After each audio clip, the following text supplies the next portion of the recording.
Kain tayo guys. Ito. Itong bunso ko. Kumain ng mangga. Nakapuging anak. Ito yung isda, mangga, hipon, bagoong, paksiw na boneless.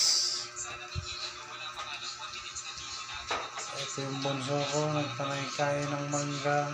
Ito yung papikit-pikit pas mata. Ito naman yung pinakamamahal kong asawa. Nagsisilpon-silpon na, oh. Tapos na kumain, busog na yan.